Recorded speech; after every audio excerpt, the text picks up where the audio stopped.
Дэлхийн монголчуудын МЖЛ радио 88.3-ыг сонгон сонсож байгаа сонсогч танд баярлалаа. 7 хоног бүрийн даваагаас баасан гарагт 9 цаг 10 минутанд танд хүрдэг. Ямаа нэмэхийг халуун дээр нүнэтэй Hot Topics нэвтрүүлэг эхлэхэд бэлэн болсон байна. Hot Topics нэвтрүүлгийн 3 дугаар студиэс царимууда хөтлөгч Ари. За түүцний мис Ари хамтран өргөдөг. Дайгин гэж. Дайгин түүцний дайгин. Ари дайгин хамтран өргөдөг. Найруулагчаар Чамбат ажиллаж байна. За манай өнөөдрийн Hot Topics нэвтрүүлэгтээ бизнесээ хамтдаа асаа яваатай Лэнд юм. За мөн Mobicom урамшууллаараа хамтран ажиллаж байна. Өглөөний минь дээрээ сайхан амарсан уу? Өглөөний минь сайхан амарлаа. Та сайхан амар уу? Сайхан амарсан. За Hot Topics нэвтрүүлэг бол энэ дэлхийн хамгийн анхаарлын төвд байгаа улс болгонд анхаарлын төвд орж байгаа сэдвүүдийг Google Trend-ийн тусламжтай илрүүлж гаргаж ирээд ярьдаг. За танд энэ өглөө үлэн илхэн дээр хөргөдөг гэх. За тэгэхээр өнөөдрийн сэдвүүдийг ерөнхийдөө сонгосон сэдвүүдийг ярив. Киев гэсэн айлт Америк нэгдсэн улс, Англи, Их Британи за энэ улсуудаар ер нь тэргүүлээд эхэлсэн. За энэ шалтгаан бол ойлгомжтой. Украины нийслэл Киев хотод бөмбөгдөлтөнд өртсөн. За энэ бөмбөгдөлтөд холбоотой эргэн тойронд нь юу гэж яригдсан бэ?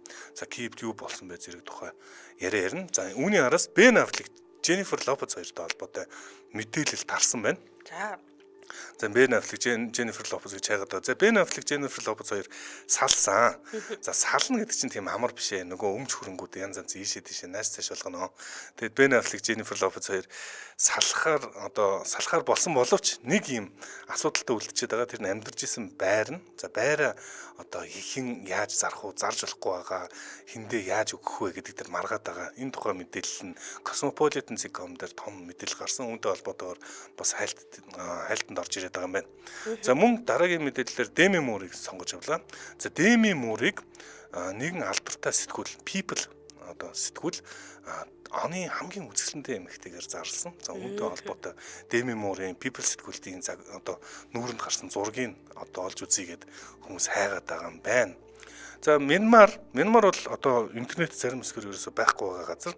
Тэгэхээр Мянмарт нэг TikToker шоронд орсон шалтгаан бас их сонирхолтой ч юм уу ажирхалтай. Мянмар бол цэргийн дэглэмтэй байгаа ийм улс. Энд бас нэгэн TikToker-ыг маш сонирхолтой сэдвээр шоронд оруулсан тухай мэдээлэл бас хүмүүсийн анхаарлыг татаад байгаа юм. За миний хувьд анги болсноос ээ.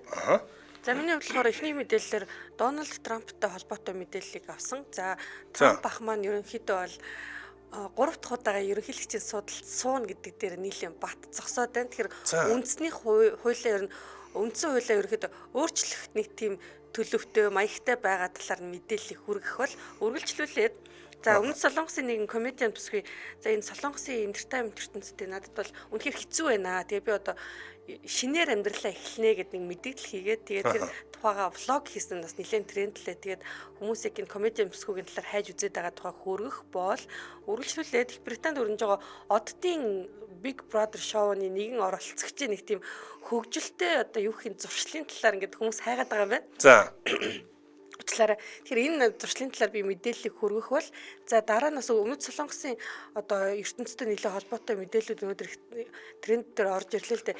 K-pop нэг энэ бидэд өчтөр орой харсан юм аа. Ерөнхийдөө тэр маш консерватив улсад K-pop дуучин өөрийгөө ижил хүстэн гэдгээ зарласан байна л да. Ер нь зарладаг юм болов уу? Ер нь зарлдаггүй. Тэгэхээр чинь анхны тохиолдолд энийг болж тарах гэдэг. Ер нь маш цөөхөн хүн л ингэж зарлсан айхгүйгээр зарлсан байдаг. Карьер нь унтарч нэгэд унчин гэж бодоод зарлдаггүй юм шиг байлээ. Солонгосчууд cancel culture буюу ерөөсөө нэг хүнийг үзээд бол ерөөсөө карьерийн дуусах гэж санаа намардаг. Тийм тавцантай сошиал тавцантай болсон байлээ шүү дээ. Нийлж яагаад бүр дайрдаг. За эхний мэдээллийг бүгдээрээ хөргөцгөөе. За Киев гэдэг хайлт бол дэлхийн нийтийн анхаарлын төвд мэдээж ялтч эргээд орсон. Энэ мөч юугаар бас онцгой байгаа вэ гэхээр ууг нь бол Оросын холбооны улс Украин улс юу гаргаж байгаа инхийн гэрээ байгуулах гэдэг оролдоод байгаа. За гэтэл бүр Украины нийслэл Киев хот руу бөмбөгдөлт хийсэн. За ингээд үүнээс болж одоогийн байдлаар 12 хүн нас ороод байгаа юм байна. Инхийн хэлцээр хийх гэд оролдож байгаа энэ үед ингэж яг нөгөө улсынхаа нийслэл рүү бөмбөгддөг нь бас маш буруу юу байлаа. цаг хугацаагаа олсонгүй буруу шал хэрэггүй үйлдэлээ. Владимир Болиоч гэж Трамп өөрийнхөө Truth Social дээр бичсэн байна. За ингээд энэ одоо гол асуудал нь одоо юун дээр бас зангидагдаад ямар сэдвийн тойрон эргэн тойронд эргэлдээд байгаа гэхэд Кримийн хойгийн талаар одоо бас эргэж ярьсан. Владимир Зеленский Кримийг Оросын хэсэг гэж хүлээн зөвшөөрөхгүй. Крим бол ялцчгүй Украиныхаа гэдэг тэр хатуу байр суурьтай зогсоод байгаа. За ингээд ер нь бол нөгөө инхийн хэлцээр болох магадлал одоо боломж улам л хэцүү болоод байна. Зеленский шал хэрэггүй юм шаардлагаар энэ одоо инхийн хилцээрийг хойшлуулад байна. Гэх мэтчлэн ингээл бас одоо хойшлол байгаа юм байна. Ялчгүй тусгаар улсын газар нутгийг 2014 онд одоо ард иргэдийн санал асуулгааг авсан гэсэн нэртэйгээр л тастаа тавцсан л та тий. Яг Оросын маргаан талаас Оросын аргумент талаас гэхээр одоо тий Екатерина хааны одоо зуны тий зунаа өнгөрөлт ерөн тэр томчуудын очиж зунаа өнгөрөлдөг газар байсан гэх мэтчлээ ярьдаг боловч тусгаар улсын нэг хэсэг л байсан газар шүү дээ. Яг энэ сүүлд нөгөө Уршов юунд тахта зөвлөлт холбоот улсын тэргүүн багта Украины одоо зөвлөлт холбоот улсын бүрэлдэхүүнд байгаа Украинд Кримийг тасалж өгсөн. Тэгээд түүнээс хойш Украины бүрэлдэхүүн гэдэг одоо хүлээн зөвшөөрсөн яваад байсан. За тэгэл мэдээж хэрэг олон асуудал ингээл яригдах байх. Ямар ч гэсэн Трамп юу гэж ярьж байгаа гэхээр энэ хэрвээ Украины хэсэг муу юм бол 14 жил 11 жилийн турш яагаад ийшээ байлдаг юм бэ гэж сонин бас маш сонин хажуу үнцэг бас сонирхолтой гэх юм уу одоо үнцэг бас гаргаж тавьж байгаа. За ингээд ууг нь бол Трамп ч н одоо Нобелийн шагнал авах гэдэг байгаа шүү дээ. Танаа одоо Трамп чинь хэрвээ үнэхээр одоо муу ч сайн ч энэ дайныг зогсоодгол юм бол тэгээд бас нэг магадгүй нэр нь яригдаж магадгүй. Тэгэд энийг одоо дайныг зогсоох гэдэг оролдоод байгаа. Гэтэл яг цагаад болохоор энэ асуудал тийм хэцүү амар биш юм байна. Яг цагаад болсон чинь нэрнгээсээ тийм ерөөсөө тийм амар биш өнө гэж Трамп өөрөө бас дахин мэддэгдээд байгаа. За ингээд мэдээж хэрэг Киев болон Украин анхаарлын төвд ингээл яг одоо дайн зогсох нь гэж чих тавин хүлээж байгаа юм байна. За дараагийн мэдээлэл рүү орох уу? За тэгээ. За Дональд Трампын Trump Organization буюу Трампын одоо өөрийнх нь одоо харьяаллын нэг компани байдаг. За энэ компаниас Трамп 2028 болон хуулийг өөрчлөлцгүй гэх мэт бичгүүдтэй малгай мөн одоо футболкийг худалдаанд гаргажээ. За малгай бол $50 үнэтэй. За тэгээд яг одоогоор бол ерөнхийлөгч Трамп болохоор юу яаж байгаа? Хоёр дахь удаага бүрийн эрхийн хугацаагаа ингээд үргэлжлүүлээд одоо 4 сарын 25-нд чи өөртөө 3 сар 5 хоногийн хугацаанд л одоо Америк нэгдсэн улсын 47 дахь ерөнхийлөгчөөр ажиллаж байна л та.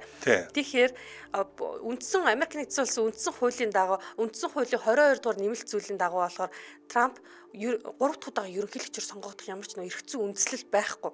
Харин тийм. Гэхдээ одоо энэ $36 зараад байгаа футболкын дээрээ дүрмийг шинээр бичцгээе гэж бичсэн байгаа юм л та. Тийм үү? Дүрмийг бүр яг тийм бичсэн. Хуулийн өөрчлөлийг гэж уриалаад байгаа юм байна шүү дээ, тийм. Тэгэхээр хэрвээ одоо энэ Трампын ингэж хүсэж байгаачлан хуулийн одоо өөрчлөөд Трамп дахиад 3 дахь удаага ерөнхийлөгчийн суудлал дээр суух юм бол би түрүү насын тооллоо энэ жил 78 настай юм чинь 2028 онд тэгэл ерөнхийдөө 82 настайдаа буюу 2029 оны 1 сарын 20-ны өдөр тангараа өргөх юм бол 82 настайдаа ерөнхийлөгч болох нэ. Яа. Тэгэхээр бас өөдрөг байгаа шүү. Үгүй юм уу? Цоцшгүй, метршгүй хүн шүү энэ Трамп. Үгүй одоо чи манайх. Трамп тэгэхээр одоо ууг нь бол 28 онд ерөнхийлөгчийн сонгуульд өрсөлдөх ямар ч хуульцсан үндэс байхгүй байсаар байтал 28 онд Трампыг дэмжицгээе гэдэг ийм малгай. Одоо энэ яг манай найруулагч харуулж байна л да. Бүр нэрнгээсээ 28 он гэсэн бичгтэйгээр малгай футболкууд бүр зараад эхэлсэн юм байна. За энэ ч одоо бүр ялчгүй 28 оныг зэхэд байгаа. Яг энэнд одоо дахиж өрсөлдөнө гэсэн санаархаад байгаа гэдгээ бол бүр ил тодоор инхүү одоо хэлж байгаа юм байна. За хэвлэлүүд одоо цагаан ордонтой холбогдоод энэ тал дээр тодруулга авах гэж оролцсон чинь за Trump Organization-тэй холбогдоо гэдэг одоо тийм ингээд нөгөө тийшээгээ холбогдож ингэж одоо зааж өгöd байгаа юм, чиглэл өгöd байгаа юм. За тэнгууд цагаан ордны хэвлэлийн нарийн бичгийн дараа Caroline Levitt болохоор ингэж хэлсэн байна л да. Өөстө үнэхээр гоё малгай штэ хүмүүсийн дунд их алдарших байхаа. Йоо. За. Яа, манай Caroline Levitt чинь ер нь од болоод байгаа штэ тий. Харин тий шаргал өстэй царайлаг бүсгүй байгаа тий. За тэгээд Трампаас болохоор NBC News-ийн бас асууж л та 2028 онд ер нь сонгуульд өрсөлдөх бодол байгаа мó? Ер нь ингээд ер нь яг энэ тал дээр юу гэж бодож байна? Үндсэн хууль зөвшөөрөхгүй ч гэсэн таны дотор ингээд ямар бодол явж байна гэжсэн чинь хүмүүс бол намайг өрсөлдөө гэд байгаа. За тиймээ би болохоор за тэгээ ингээд бид нар чинь бас тийм амархан өрсөлдөх боломжгүй гэж би хэлсэн. Би ч одоо дөнгөж бүрийн эрхээ аваад байна. 3 сар болж байна тий. За яг би нэг тоглоогүй. Гэхдээ одоо бол нэг бодож үзэхгүй ч гэх юм алга. Тэгээ ер нь дотор нь бол энэ юм чинь нэг одоо сэтгэлд нь багтаад байна шүү дээ. Бүхэл бүтэн Трампын өөрийнх нь нэрээр угладаг Trump Organization гэдэг байгууллага Trump 2028 одоо дүрмийг шинээр бичицгээ гэх мэтчлийн энэ одоо бичгтээ одоо зурагтай бодвол малгайг худалдаанд гаргаж ийна гэдэг чинь ер нь одоо өөрийнхөө энэ кампанит ажлыг яг одоо төрийн эрхэнд суугаад 3 сарын дотор эхэлж ийна гэсэн ийм шуум бол яваад байна. Би одоо энэ CNBC-гийн мэдээллийг хараа сууж байна л да. За энэ чинь одоо манай хойд хөрш, урд хөрш бүгд одоо энэ одоо дээд алтан тушаал дээр хязгааргүй байх боломжтой хуулиа бүгд өөрсдөө тийм жишг бол үнэхээр бэж болдгийг үзүүлчихсэн байгаа тийм. За гэхдээ Америкийн нэгдсэн улс ардчлалын одоо дэлхийн одоо төв гэж үздэг их зэрэгчлээний орн гэдэг Америкийн нэгдсэн улс одоо Трампыг дахиж 3 дахь удаа дэвшүүлэх үү боломж нь олох уу гэдэг бол үнэхээр бас сонин бас одоо сэдв байна. Хэдхэн сарын өмнө 4 сарын өмнө би ийм одоо Трамп 3 дахь өрсөлдөж магадгүй би итгэхгүй байх байсан. Гэхдээ одоо 3 сарын дотор би юм үзлээ. Трамп өдөрж юм үзүүлж байна. Үнэхээр үгүйх газаргүй санагдаж эхэлж байна. Цаашаа ч их юм үзүүлнэ манай ах. Цүн хүлээ. За хамтран ажиллагчаа танилцуу тий. Бизнесээ хамтдаа асаа яриа тий. Лендмен манай нэвтрүүлэгтэй хамтран ажиллаж байна. За Лендмен ч одоо гар утснаас зээл авч болдгоо гэдгийг бид нарт анх одоо таниулсан тий. Монголын финтек гэдэг баг одоо нэг шат ахиулсан гэх юм уу? Ийм байгууллага шүү дээ тий. Өмнө нь тий ингээд одоо юу гэдэг чинь ийм хялбар зээл гэдэг ойлголт биднэрт байсангүй. Зээл авах юм бол заавал банкны үд барааддаг байлаа тий. Эдийн засгийн чаран судлуулдаг байлаа. Одоо тэгсэн чинь зөвхөн утсаараа орлоо, ийм Монголиатайгаа холболоо, орлогоо нотодлоо. Зээл дансанд шууд ороод ирэх ийм хялбар нөхцөлийг ерөөсө Монголд баг анхны өнчигөөс анхных штэ гаргаж ирсэн компани бол Lendman. Тэгэхээр Lendman-ийн бизнесийн зээл болон флекси бизнес зээлийн давуу талын талаар бид хоёр өнөөдөр ярьж өгнө. За нэгдүгürt хамгийн гоё нь барьцаа хөрөнгө шаардахгүй. Зээл олгосон тохиолдолд шимтгэл авахгүй. Одоо чинь энэ тэндээс зээл авахаар нэг хэдэн хувийн ч юм битээ те буцааж аваад байдаг штэ. 1% нь илүү бараг. За тэгэх юм бол одоо бол энэ Lendman-ийнхэн бол ямар нэгэн байдлаар зээл олгосон тохиолдолд шимтгэл авахгүй нэмээд хүүн 399% хугацаанд төлвөл хүү буурах боломжтой. Зээлийн хэмжээ нь 500 саяас 100 сая төгрөг. За хугацаанд 198 сар хүртэл хугацаатай бол сардаа нэг удаа эргэн төлөх нөхцөлтэй гэж байгаа. За Lendman бол хувьцат компани IPO гаргасан олон нийтэд нээлттэй арилжаалагддаг компани. За энийгээ дагаад олон ийм хариуцлага хяналт шалгалт давхар ийм том хариуцлагыг үүрдэг. За ийм одоо хариуцлагатай олон нийтийн компани ийхүү одоо хэрэглэгчдээс гадна бизнесийнхэнд анхаарч илүү бизнесийн тааламжтай нөхцөлөдөгөр ийм зээл олгох үйлчлэгээ үзүүлж ирсэн байна. За энийг бол флекси бизнес гэж нэрлэж байгаа. Тэгээ түрүүн хэлсэн барьцаа хөрөнгө шаардахгүйгээр за ер нь хугацаанд хүүхэд төлсөн тохиолдолд хүүн явандаа буурдаг маш тийм онцгой нарийн системтэй зөвлөлтөнд их. За тэгээд нөхцөл нь бол бараг 198 сар гэдэг чинь 10 нэлийн гаруй жил шахуу хугацаанд та ийм хугацаанд эргэн төлөх нөхцөлтөөр ийм зээл авах боломжтой уян хавд нөхцөлтэй байна.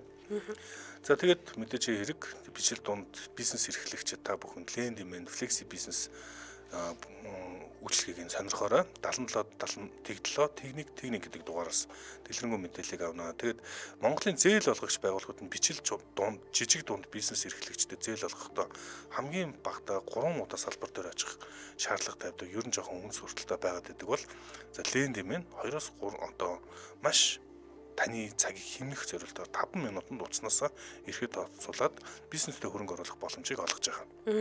Энд нэг юм гоё түүх байна л та. Өмнө Говь аймагт амьдардаг 19 настай залуу. За их нартыг нийлээд Хятадаас бэлэн хувцас авчираад аймагта жижиглэнгээр худалдаалаад одоо онлайн шоп ажилуулдаг юм байна. За энэ залуу маань нэгдүгürt өөрөө насан залуу ер нь бас сүүхэттэй байгаа зү. Тэгээ бизнесийн хөрхөн хурган хийгээд гэтэл ердөө ингээд бизнес 1 жил явчлаа мөнгөнд хөрхөн эргэлтчлээ. Нөгөө хүмүүстэй танигдаад ирсэн болохоор бизнесээ өргөжүүлмээр байдаг. Гэвчих банкнаас ч зээл авъя гэсэн чинь одоо 19 настай хүүхэд барьцаа өрөнгөхгүй. Нэмээд өмнө нь зээл авч байсан түүх байхгүй гэдэг шалтгаанаар татгалцсан юм байна. Тэгэхээр нь Лендеминий талаар сонсоод Лендеминийг татаад ердөө 2 минутанд 15 саяын флекси бизнес зээлийг аваад бизнесээ өргөжүүлээд өмнө гоо аймагт одоо онлайн шопинг бизнесээ өргөжүүлчих юм амжилттай яваа юм гоё түүхэн л та. За хэрэглэгчдийн сэтгэл нь бас олон талархсан сэтгэлүүд Лендеминд хэрэглэгчд илэрхийлдэг юм байна. За нэг түүх нь бол бас та бүхэнд маш их баярлалаа. Хэрэгтэй үед маш том хөрөнгө оруулалт боллоо. Удахгүй 3 контейнер бараа маань бууж би 6 сарын 1-ээс бүүний худалдаагаа нэмэх албан ёсоор танаа талархлын бичиг илгээнэ. Албан ёсоор компанийн нэрээр талархал илэрхийлнэ. Маш их баярлалаа. Итгэлийг нь алдахгүй урагшлнаа. Эзэн үед хамгийн том хөрөнгө оруулалт авсан шүү гэж бас хэрэглэгч нэлсэн байна. За энэхүү та Lend.cgmen гэсэн вебсайтаар хандаад дэлгэрэнгүй мэдээллийг авч болно. Facebook хаяг нь Lend.cgmen гэж тавиул аль бисны пэйж нэгээ та бүхэн лайктаараа дэлгэрэнгүй мэдээллийг аваарай. Харин утсаар мэдээлэл авъя гэвэл 77 тэглөө техник гэсэн дугаараар авна гэсэн. 77 тэглөө техник. За аппликейшн мэдээж ирэх та бүхэн татж аваагүй бол татж аваарай. Манай нэвтрүүлэгтээ бизнесээ хамтдаа асаа яваарай. Lend.cgmen хамтран ажиллаа. Баярлалаа. Баярлалаа. За Hot Topics нэвтрүүлэг үргэлжилж байна.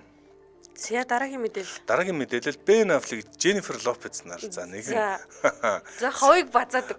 Хов. Jennifer Lopez. Jennifer Lopez, Ben Affleck хоёр бол 2 дахь удаага нийлж байгаа. Салж нийлсэн. Тэгээд Ben Affleck, Jennifer Lopez хоёр 2 дахь удаага гэрэлж хагаад за гэрэлт нь 2 жил хүрээгүй санаад байна те. За сүртэй болж байгаад гэрэлсэн. За 2 жилийн дараа салсан. За гэрлэхдээ энэ хоёр чинь 68 сая долларын үнэтэй байр худалдаад авсан юм байна. За энэ одоо юу хаана гэдэг гэлээ? Энэ юунда Флоридад юм шиг байгаа. Тэгээд энийг зарах гэсэн чинь зарж чаддаггүй. Зарж чаддаггүй. За тэгээд маш олон юм нөгөө агентууд гэж яддаг штэ. Үл хөдлөлийн агентууд хандаа заруулах гэдсэн 68 сая доллараар нь авах хүн бэдгүү гинэ. За тэгээд ингэж юм энэ хоёр ингээд муудалцаад байгаа. Муудалцаад гэх юм уу ам зөрөөд байгаа шалтгаан нь Jennifer Lopez одоо энийг үнийн унгаахыг хүсэхгүй байгаа гинэ. Ben Affleck болохоор энэ ч бас хамт хөрөнгө оруулсан ингээд салчаад сүлд дахин юм ярих ч бас хэцүү штэ тэ. Тэгээд үнэ унгаахгүй бол ерөөс зарагдахгүй нэ гэсэн чинь Jennifer Lopez үнэ бууруулахгүй гэдэг юм гинэ. Ядаж 15% буурахгүй бол энэ ингээ ерөөсө болохгүй нэ гэсэн чинь 2023 онд авсан энэ байр нь ерөөсөө л анханасаа авахтаа жоох энэ хоёр одоо стратегийн хөдөлгөөнөөр байх ёстой үнээс нь өндөр авсан байж таа. Хөрөгдсөн үнээр авсан. Одоо ингээ эргэж зарах гэсэн чинь нөтх нь зарагддггүй. За тэгээд үнэ бууруулах гэсэн чинь нөгөө тишаараас уцаж Jennifer Lopez. Үгүй ээ. Үнэ бууруулахгүй. Тэгээд нэг юм одоо Ben Affleck мөнгө хэрэгтэй байгаа юм байлгүй. Хурдан зарья гэсэн чинь тийм асуудалтай байгаа. Тэгээд ингэсэн байна. За ингээд энэ хоёр ер нь муудалцаад байгаа юм биш үү? Энэ нэлийн нэг муудалцаатай байх шиг байна гэд TMZ сурвалжилсан юм байна. Та хоёр ямар асуудалтай байна вэ гэсэн чинь энэ Ben Affleck энэ одоо бид хоёрын харьцаа муу байгаа гэдгийг эрс нийцаасан юм байна. Миний хүүхдүүдийг ч Jennifer хайрладаг, одоо Jennifer-ийн хүүхдүүдийг ч би хайрладаг. За тэгээд бид нар бол тэгж их муудалцаад байгаа юм бол байхгүй. За бид нарыг бол муухай харагдуулахыг хүн болгон хүсэж байгааг тэг хэвлэлийнхний хүсэж байгааг бол ойлгож байна гэсэн байдлаар хариулт өгсөн байна. Энэ Jennifer Lopez-ийн нэр холбогдчихсан хүмүүс ч юм уу ер нь энэ шар хөвлүүд Jennifer Lopez-ыг ер нь цуг байхад аягүй хэцүү хүн гэж бичээд байт юм билээ. Одоо Ben Affleck-аас өмнө чинь Америкийн мэрэгжлийн хөл бөмбөгийн бейсболын тамирчин билүү? Алекс Родригес гэдэг залуутай сүү тавьсан байсан. Энэ сүү тавилж бүр кино юм билээ шүү дээ. Ингээд одоо гинтийн юм шигээр ингээд далайн хэрэг дээр ингээд одоо сүгдэж сууж байгаа одоо бүгжөө өгж байгаа бичгээ Instagram дээр тийм зураг тавьсан байт юм билээ шүү дээ. Тэрний өмнө болохоор алдарт Марк Антонигээ дуучинтай одоо суугаад эн чинь хинэ орч 2 жилийн хүүхэдтэй санагдаж байна. Тийм тэгээд одоо Ben Affleck-тай чи 2004 он болоо нөгөө Jenny from the Block гэдэг дуун дээр нь Ben Affleck тоглолтын шүү дээ энэ хоёр чинь нэг папрацаас цогтож мухтал яг энэ үеэр эд нөгөө алдар токсик харилцааны хэлсэн үерхжсэн үе наахгүй. За. Тэгээ одоо бол ингээд би зүгээр шар мэдээллүүдийн ингээд нөгөө өөр нэвтрүүлгүүдийнхаа зохиолыг бичихгүй явж байгаа шар мэдээллүүдийн гарчих хараал явж байгаа л да. Ben Affleck-ийг болохоор өмнөх ихнэр Jennifer Garner-тайгаа ер нь нэлээд дотн байгаа. Энэ хоёр бараг эргээд нийлж гин үү гэх мэт тиймэрхүү мэдээллүүд нэлээд яваад илээ. За ямар ч гэсэн 68 сая долларын байрнаас нь ороод болоод бас анхаарлын төвд буцаж орж ирж байна. Угийн ч анхаарлын төвд байдаг хос юм да. За дараагийн мэдээлэл. За дараагийн мэдээлэл оддын одоо Big Brother, Celebrity Big Brother гэдэг одоо Англид энэ шоу зүгээр буцлагчих шиг байна. Өдөр болгон л тренд дээр ямар нэг юм орж ирээд ах юм бүр нэг үзмээр санагдтал заяа. Гол нь үзэх заав нь үнэхээр байхгүй байгаа тань л та. Харин тийм гоё нэвтрүүлэг байдаг гэсэн амжихгүй. Jack P. Shepard гэдэг одоо энэ нэг залуу байгаа юм байна. Энэ залууг болохоор одоо ингээд үзэгчд энэ үнэхээр ингээд одоо англичийн дотроо умардын хүн гэж энийг хэлээд байхгүй одоо умард нутгийн хүн гэдгийг энэ залуугийн үйл хөдлөлгөө энэ шоуун дээр харуулж ийн гинэ. За тийм ингээд камер хаанч байсан хүн энэ талд нь хэрэлж яхад нөгөө талд чинь нөгөө үйлдэлээ хийж лээдэг заяа. Тэнд нь хоёр хүүхэн уйлж яхад нөгөө талд чинь нөгөө үйлдэлээ хийж лээдэг заяа. Тэр нь юу гэж бодож байна. За. Аяхтай цаврал уугаа яваад байдаг заяа. Хизээ юм шүү те. Хизээ чинь аяга одоо энэ яг одоо найрал зураг нөхцөөс өөрөө ингэж аяхтай цаварч уйлц явж байгаа юм тийм. Тэгээд хизээ чи уйлсан чи аяхтай цайгаа тавьдгүү заяа. Тэгээ энийг ингэж одоо умард нутгийн одоо англида умард нутгийнх нь л ингэж их цайнд их цайсаг арт түмэн гэж явдаг юм байна л да. Адрахуу залаач. Чи сүтэн цавараа өөдөөс ууж байгаа. Өглөөж ингэвэл одоо аяга хайгаад явлаа. Оо нэрэ аригун ч бүр ажил дээр сүү авчирчаа сүүтэй цай ууд шүү дээ. Өдөхгүй бол болдгүй юм одоо. Цай хоолнд ойрхон байхгүй бол эн чинь хаврын үйлрэл хэцүү. За одоо энэ залуу маань болохоор өөрөө Англид энэ ч одоо хэдэн жил явж байгаа юм бэ? Миний мэдхийн бараг 40 50 жил явж байгаа. Coronation Street гэдэг нэг цуврал байдаг. Энэ цувралын ингээ сүүлийн үед нь тоглож байгаа юу юм бэлээ? 60 оноос хойш 11,544 анги гарсан цувралд одоо тоглож байгаа жүжигчин залуу байхгүй юу? За. Тэгээ энэ залууг хувьд болохоор хүмүүс болохоор за ингээд үнэхээр цайсаг хүн юм аа гэл ингээд одоо шуугаад байгаа бол дараагийн нэг мэдээлэл нь болохоор за энд нэг Америкийн дуучин Jojo Siva гэдэг нэг одоо LGBT бүсгүй орсон гэд хоёлаа өмнө нь мэдээллийн хүрхтээ ярьжсэн тий. За царийг нь харж ирсэн санах юм байна. Ягавдаа нэг тийм тод ийм олон өнгийн үстэй охин нэг. Тийм. За Jojo Siva маань энэ нэвтрүүлэгт ороод LGBT байха болж шиг байна. За юу гэсэн үг юм? За яасан бэ гэсэн чинь энэ нэвтрүүлэгт нь одоо нэг Крис гэдэг залуу байгаа. За Крис гэдэг залуутай маш дотно. Бүр ингээ үнэхээр дотно хагцас салхаа байгаад дурлцсан юм уу? Тий одоо мэдгүй би одоо мэдгүй шүү дээ хажууд байгаа шүү. Тэгээд гол нь одоо шар хөвдөд юу шуугаад байгаа вэ гэсэн чинь Крис Jojo Siva-гийн LGBT-г эдгээчлийг шуугаад байгаа юм байна л да. Ядгаад энэ бүсгүй чинь өөрөө гаднаа найз бүсгүйтэй тий ингээ LGBT бүсгүй шүү дээ. Тэгсэн чинь дотор нэг залуутай ингээ чухам сүжрээ яваад гэсэн чинь нөгөө найз бүсгүүнээс тэрэнд нэг таагүй хандаад одоо Instagram дээр бас ингээ мэдээлэл хийсэн л юм байна. Тэгтээ мэдээлэл нь болохоор тийм хорон үхтэй мэдээлэл биш л те амжилт бүсийн хүсэл гитсэн байгаа юм шиг лээ. За иймэрхүү байдлаараа англи даяар одоо Оддын Big Brother гэдэг одоо энэ найруулагч зураг нөхцөл Jojo Siva-гийн зургийг одоо Оддын Big Brother гэдэг шоуны талаар бол нэг дугаар нь ингээл нэг өдөр цацагдаал хүмүүс бүр шийд болдог юм лээ.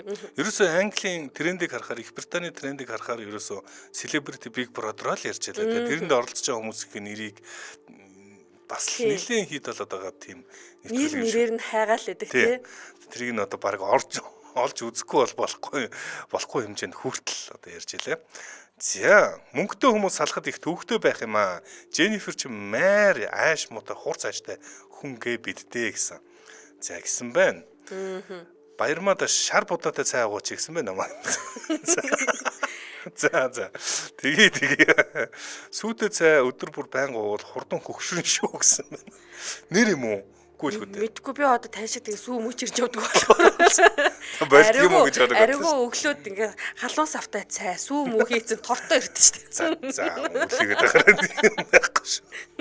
Сүүл ганцудаа авчирсан шүү. Ганцудаа авчирчээ бас тэр нэг. За дараагийн мэдээлэл рүү оръё. Дараагийн мэдээлэл Demi Moore гэдэг. Энэ ч одоо зөв дуудах хэрэгтэй. Demi Moore. Харин тий. Бага хүмүүс хэлсэн шүү дээ. Demi Moore гэдэг хайлт тэргүүлж эхэлсэн. Тэгээд Demi Moore People одоо сэтгүүлийн нүүрэн дээр гарсан. За People сэтгүүл хамгийн үзэсгэлэнтэй 2025 оны хүнээр Demi Moore-ыг тодруулсан. За тэгээд People сэтгүүл дээр маш урт ярилцлага нь гарсан байлээ. Тэрэн дээр бол Demi Moore яг энэ ч бас нэлийн хэцүү сэтгэл зүйн хувьд бол нөхцөл байдалтай байгаа. Ягаад тэгэхээр одоо алтан бөмбөрцгөөс нэг шагнал авсан зулгаасан санаж байна. Ер нь одоо жүжигчийн карьер 40 жил үргэлжилсэн 40 нэлийн гаруй жил үргэлжилсэн жүжигчийн карьерта нэг шагнал авч байгаагүй. Анхны шагнал сая л авсан. Тэгэд Оскараас ууг нэлийн хүлээлтттэйсэн. Тэр нь бол Оскарын шагнал гардуурлах ясал дээр нөгөө стрипер бүсгүүд тоглодог хүнийг царийг нь харуулаад Деми Мурын царийг харуулж яалтчгүй хүлээлттэй байсан нь одоо мэдэгдчих гээд байдаг тийм. Деми Мур ингээд Оскароос мултарсан. Гэхдээ энэ утгаараа ингээд үргэлж ингээд хичээгээд зүтгээд өдий хүртэл бие ингэж авч явж байгаа. За мэдээж хэрэг Брюс Уиллис одоо нөхөр нь хуучин нөхөр нь одоо биеийн хувьд бас хэцүү байгаа. Энэ болгоныг давж байгаа үчирхэг бүсгүйг магтаад ер нь дотрооч тэр гаднаач тэр үзэсгэлэнтэй бүсгүй юм аа гэсэн утгаар нь одоо ингээд people сэтгүүл дээр гаргасан. За тэгээд people сэтгүүл дээр ямар зураг нь гарсныг энэ хүмүүс бас хайхыг сонирхож хайгаад үзээд байгаа юм билээ. Одоо энэ нүүрэн дээр гарсан байгаа зураг мөн тий найруулагч өгсөн байгаа. People сэтгүүл. Энэ хардаа. За найруулагч бүр амар зураг өгч байна. 22 настай байсан одоо 62 настай зургийг ингээ харьцуулсан зураг байна л та. За энэ хүмүүс одоо тэг нөгөө чи ер нь царай муутай явж бол мөнгөгүй гэж шинждэг юм. Үнэхээр үзэсгэлэнтэй байна. Хатаагүй шүү. За энэ одоо яг people сэтгүүлийн нүүрэн дээр гарсан одоо юу шүү байна. Одоо зураг нь тэ. Ийхүү 62 настай дэлхийн одоо people сэтгүүлийн одоо залж байгаагаар дэлхийн хамгийн үзэсгэлэнтэй бүсгүй 62 настай та ийхүү сэтгүүлийн нүүрийг чимж байна. 60 гараа тэгээд одоо кино урлагт яг альбом ёсоор хүлээн зөвшөөрөгдлөө шүү дээ энэ жил одоо тий. За дараагийн мэдээлэл орцгоё. За дараагийн мэдээлэл маань за энэ хаана нэ? Энэ Ли уучлаарай. И Гокчу. Айгүй. Юм сураад амаа овоод. За И Гокчу гэдэг одоо найруулагч зургийг нөхөр энэ бүсгүйг бол би болохоор Солонгосын цэнгэн нэвтрүүлгүүд ерөнхийдөө олдвол үзчихэд байдаг болохоор хараад таниад байгаа.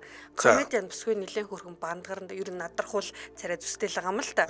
За энэ бүсгүй яасан бэ гэсэн чинь 4 сарын 23-ны өдөр за Иг Окчу Токиод очлоо. Ингээд амьдралаа одоо Япон руу явах болсон шалтгаан гэдэг нэртэй видео YouTube дээр оруулсан. За энэ видео дээр ингээд маш жижигхэн ингээд одоо байранд өөрөө ингээд түрээслээд орсон. Эндээ ингээд хамаг юмаа ингээд өөрхөн хажуудаа ингээд тавилгагүй ингээд газраар нэг өөрхөн овоолоос ингээд нөгөө тараага тавьсан. Тэгээ амьдралаа шинээр эхэлж байна гэж ярьсан билээ. За яагаад ингэж одоо Солонгос те эн чин Солонгост одоо дебютийн гэж яриад байдаг солонгосчууд нөгөө урлагт анхны хөл тавьсан буюу альбом ёсоор гарч ирсэн он нь болохоор 2005 он юм байна л да. Энэ жил урлагт ороод 20 жилийнх нь ой болж байгаа гинэ. Гэвчиг одоо яг альбом ёсоор ингээ хүлэн зөвшөөрөгддгүү. Тэгээд би сүүлийн ингээ нэг хэдэн жил бол би яг нөгөө юун дотор ингээ нөгөө өөрийнхөө юм доторгүйгээд байгаа хамстер ч үлээ усан хашиг л амьдарч байсан. Намайг тэг иг огч энэ дээрээ ийм юм хийх юм бол би юу ч хэлгүй очиол хийдэг. Энэ бичлэгт ингээд орох юм бол би очиол ордог. Тэгээ нэг жахаа мөнгө аваад намайг ерөөсө хинч ингээд те энэ ийм хүн шүү би хүн шүү гэж хүндэлтгүү ийм ингээд орчинд би өөрөө ч тасцсан. Энийг би ингээд хүлээн зөвшөөрөөд хүмүүс надтай хэцүү харьцахад би ингээд өөрөө ингээд зөвшөөрөөд байсан болохоор миний амьдрал сүүл рүү ингээд ямар ч утгагүй болоод би ингээд хүч чадалгүй болоод тэгээ одоо нэг ясандаа энэ хүн чинь шатчаад дээ штэ те. Тийм ээ. Тэгээд за би ямар нэгэн байдлаар амьдралаа өөрчлөхгүй бол миний ингээд амьдрал одоо тий магадгүй ингээд явандаа дотор нь тий ингээд сэтгэлийн гүн готрол руу явагдаад юу ч болох юм тий. Ийм болохоор би Токио руу нүүсэн. Токиод ирээд энэ жижигхэн байранда газраар дүр юм тараачихсан байгаа ч гэсэн би амьдралдаа нэг шинэ алхам хийчлээ. Өөрийнхөө төлөө нэг зориглоо том алхам хийсэн болохоор би ингээд жаргалтай байна гэдээ ингээд бичлэгээ оруулсан байлээ. За хөөх юм бэ. Ер нь Солонгос ч яг юу юм бэлээ штэ одоо амиа оролтын төвшнөөр Японоо гүйцсэн. За хөгжингөө улс дондоо хамгийн өндөр амиа оролттой гэж ярьдаг. Тэр нь бол энэ ажлын дарамт шахалт тийм юм маш өндөрлөө улс байдаг. Тэгээд өөрөөсөө их дотор хадгалаад байдаг юм шиг үлээ штэ нөгөө яа надад хэцүү байна гэж хэлж болтгоо те дотроо л байгаад байдаг. Тэр нь бас хид удаа нөгөө Солонгос нэг багш нэг сурагчийг гарснаар одоо жишээ нь илэрч ийсэн ч юм уу тийм бас их өөр соёлтой ард хүн байгаад байна. Солонгосчууд ч нөгөө одоо барилгыг хэмжих нэгж нь өөр байгаад байдаг. Тэгээд энэ 8-9 пён гэсэн байгаа байхгүй юу? Энийг би сая одоо гүйлгээд хувиргаад харахад 29 м квадрат юм шиг байна. 29 м квадрат бол яг л нэг л өрөөний хэмжээ байна л та тий. За амьдралаа бас тэгэл өөрчлөл зориулсан. Одоо энэ зургийг харуулж байгаа юм байна тий. Энэ Солонгосын жүжигчин хүүхэн нэлээд турсан харагдаж байна гинэ бас. Тэгвэл тэгээд амьдралдаа ерөнхийдөө өөрчлөлт хийгээл те Япон руу нүгээд за тэгээд шинэ алхам хийнэ гэдэг бол тэгээд юу штэ гоё мэдрэмжтэй. За комент байна. Яа үнэхээр үзэсгэлэнтэй юм а 62 та гихээргүүл байна. 22 та наснаасаа залуу харагдаж байна гэж Деми Мурыг хэлж байна те. За сүнс киногоор нь бүгд таньдаг байхаа. Сүнс кино нь маш гоё кино санагддаг гэж Баярмадаш бичсэн байна. За дараагийн мэдээлэл хамтран ажиллагчаа танилцуулах гэх юм. Манай нэвтрүүлэгтээ Mobicom за шагналтай код урамшууллаараа хамтран ажиллаж байна. За энийг надад нэг тайлбарлаад өгөөч. Би ойлгоогүй шүү дээ. Би намайг яагаад тайлбарсан чи намайг өндрөөр үнэлдэг юм байна гэдэг. Тэгдэж шүү дээ. Би ч одоо таныг ухаантай л хүн гэж бодож байна шүү дээ. За би ч өөрийгөө тэгж боддоггүй шүү дээ. Уг нь гэдэг. За Mobicom-ийн хэрэглэгч бол Mobicom app руугаа ороод өөрийн урилгын кодоо найз руугаа илгээж дараа талбарт эсвэл хослсон багц руу шилжихийг нь ураарай. Найз таны кодыг ашиглан багцаа ахиулбал 5 ГБ, найзд нь 15 ГБ дата бэлгэлэх юм байна. Ингээд л хоёулаа датагаар бэлгэх гэсэн үг. Ерөөсөө одоо дараа талбартаас өрсөн төлбөртөөс дараа талбарт руу хослон багц руу шилжүүлэхийг өөрөөд санал болгох юм байна. За ингээд хоёулаа баярлгана. Одоо ерөөсөө тааж дата аваад бич дата авах юм байна. Тэгэхээр хэрвээ та найзтай бол найзуудаас ураад өөрөө бас өргөдөөд инхүү датагаар бэлгэх боломжтой. Одоо мэдээж хэрэг хамгийн гол хэрэглээ бол дата болчиход байгаа. За тэгэхээр олон найзаа өргөх тутам дата тань нэмэгдэнэ. Яг одоо найз руугаа урилгын кодоо илгээгээрэй гэсэн байна. За ингэж илгээхийн тулд энэ ч дэлгэрэнгүй мэдээллийг нь юунаас авах юм бэ? Mobicom-оос авах юм байна. Mobi 15 GB гэж бичээд одоо промо кодоо явуулах юм байна. За ер нь Mobicom ч одоо манай Монголын анхдагч оператор шүү дээ тий. Би бүр хамгийн анх 2001 онд илүү Mobicom одоо энэ TD байгаагүй шүү дээ. Баянбогд гээд юуны тэнд дэдэг гэсэн. Одоогийн нисдэг машин гэж яриад байгаа. Тэнд байхад нь Баянбогд руу ороод анхны офс нь гэсэн үг юм уу та. Тэндээс би анхны дугаараа авч ирлээ. 2001 он шиг санагдаад байна л та. 2001. За. Миний анхны утсан анхны дугаар угаасаа л Mobicom-оос би 9988-тай тэгээ артлан лаг дугаар авсан юм аа. Бас хурган үнэтэй 90,000 лөө 70,000-аар манай их авч өгөөд. Бас нэрэл үнэтэй л. Тэр чи тухайн үед орог 900,000 гэсэн үг байна. 10 дахин үнэтэй л ах. Тэгээд ингээд айгүй хөрхэн дэлгэгдэг, айгүй царайлагдсан цэхэр өнгөтэй моторол авч өгчээсэн надад. Тэгэл би чинь фүү утастай зүгээрстэй ертөнц өөр болсон юм шиг л явж илээ шүү дээ тухайн үед чинь жоохон хөөхд. Би 98 онд уцтай болж исэн санаж байна. 98 уу 99 онд. Тэгээд Siemens C25 гэдэг бас л Баян айлын бандараа байсан байна. Эргээ бодсон чинь Баян айлын бандараа байсан.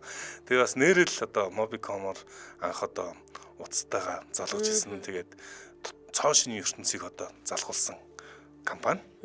Mobicom л ялчгүй монголчуудыг гар утастай танилцуулсан компани тий. За манай нэвтрүүлэгтээ Mobicom шагналтай код урамшууллаараа хамтран ажиллалаа. Дэлгэрэнгүй мэдээллийг 2222 гэдэг дугаараас авна. Харин хэрэг та өөр оператороос залгах гэж байгаа бол 1800 2222 гэж ийн шүү. Манай нэвтрүүлэгтээ Mobicom хамтран ажиллаа. Баярлалаа. Баярлалаа. За дараагийн мэдээлэл ийм байна. Мянмартай холбоотой мэдээлэл хүргэх нь. За Мянмарт ингэсэн байна. За Мянмар одоо TikToker байдаг юм байна. За энэ одоо Мянмарт ч одоо өнгөрсөн сар маш том газар хөдлсөн шүү дээ. Саяхан болсон газар хөдлөлттэй. Тэгээд Joe Mo Day гэдэг нэртэй ийм Мянмар 300,000 дагагчтай. Тэгээд 4 сарын 9-нд маш хүчтэй газар хөдлөлт Мянмарыг 12 өдрийн дараа одоо газар хөдлөх нэ. Хүмүүс өндөр одоо барилгад гараад хэрэггүй. Хэрвээ газар хөдлөх юм бол шууд одоо юухаараа өсрөх хэрэгтэй. Онгот нь цонхороо өсрөх хэрэгтэй гэх мэт ийм видео гаргасан 3.3 сая үзэлттэй олон хүмүүсийг хамраад байгаа юм байна. За тэгэд Мянмарт газар хөдлсөн 3700 хүн нас орсон шүү дээ. За ингээд энэ одоо Joe Mo Day гэдэг нь юу юм бэ? 21 настай юм байна. Тэгээ 3 сарын 31-нд газар хөдлсөн байхад энэ одоо юу TikToker залуу ингээд олныг өдөөгөөд тэр нь одоо нөгөө айц тэр нь тоглоод байна шүү дээ. 4 сарын 9-нд энэ видеого тавьсан. Одоо яг газар хөдлөлтөөс 9-10 хоногийн дараа гэсэн үг. За ингээд дахиад газар хөдлөх гээд байна. Аимшигтай газар хөдлөх гээд байна. Ингээд та нар ингээрээ тэгэр гэсэн чинь хүмүүс тэрэнд нь итгээд сандралдаад одоо газар хөдлөх гээд байгаа юм байна гэд амархан итгээд байна. За ингээд одоо ерөнхий замраагүй байдлыг үүсгэж байна гэсэн одоо буруудах одоо үндслэлээр одоо энэ алдарт инфлюенсер Joe Mo Day одоо 20-од байгаа юм байна. 20-од байгаа. Тэгээд энэ маш сонирхолтой ийм тохиолдол гараад байгаа юм байна л да. Одоо яг буруудах хэд хэцүү. Худал мэдээлэл одоо тараахад одоо яасан гэж одоо буруудах тийм хуйлмал байхгүй байсаар байтал одоо хүнийг хаваад хорно. Гэтэл нүүдх нь ялцчгүй ингээд нөгөө олон нийт ингээд сандраад байдаг. Хүмүүс нийтгээд ингээд байгаад байдаг тийм. За ингээд хунтын дэлгэмтэй байгаа болохоор тэгээд барьж орхон ч уг нь бол амар агаах тийм. За энэ CBS News дээр энэ мэдээлэл гарсан байна. За дараагийн мэдээлэл рүү оръё. За дараагийн мэдээлэл. За Өмнөд Солонгосын одоо хөвгүүдийн Just Be гэд хамтлаг байд юм байна. За. За энийг одоо манай арай залуу үеийнхэн л сайн мэддэг. Би бол сонсч байгаагүй юм билээ. Би арай эрт үеийг сонсч ирсэн болохоор гэхгүй. За Just Be-гийн хамтлагийн дуучин Bane гэд залуу байна. За энэ залуу өөрийгөө одоо 23 настай энэ дуучин залуу маань Лос Анжелес хотод хийжсэн тоглолтынхоо үеэр одоо микрофон аваад За. LGBT хүмүүсийн одоо тэг төлөөлөл болж байгаадаа би маш их баяртай байна, бахархаж байна гэдэг ийм мэдээлэл хийсэн. За. За тэгээд одоо консерватив буюу нилээд одоо хатуу, чанга одоо хуучинсаг хандлагаараа алдартай өмнөдийн ингээд солонгосын одоо K-pop ертөнцөөд ингээд нилээ нээлттэйгээр өөрийгөө зарлж байгаа тохиолдол цөөхөн байгаад байдаг. Тэгэхээр энэ Bane гэдэг залуугийн энэ мэдээлэл бол одоо өмнөддөө бас нилээн шуугаан болоод одоо бүр BBC дээр гарсан байна л та бүр. Тэг яг энэ үеэр нь Лос Анжелест болсон тоглолтын үеэр энэ залууг яг энэ үгээ хэлэхэд нь одоо тухайн үед тоглолтыг үзсэн хүмүүс бүгд оролдолтоор дэмжиж явцсан. Яалтчгүй нөгөө Америк Солонгос хоёрын нийгэм бас өөр байгаад байна л да хүлээж авч байгаа. Америкт болохоор алга тарч хүлээж авч байгаа. Солонгост ихтэй яаж хүлээж авсан бэ? Солонгост бол үнэхээр одоо чочирдоод гайхаад одоо хайгаад тэгээд тренд дээр нэр нь ороод ирсэн байгаа юм байна л да. Тэгээд одоо миний ингээд сайн мэддэг жүжигчин байдیں۔ UAE гэдэг.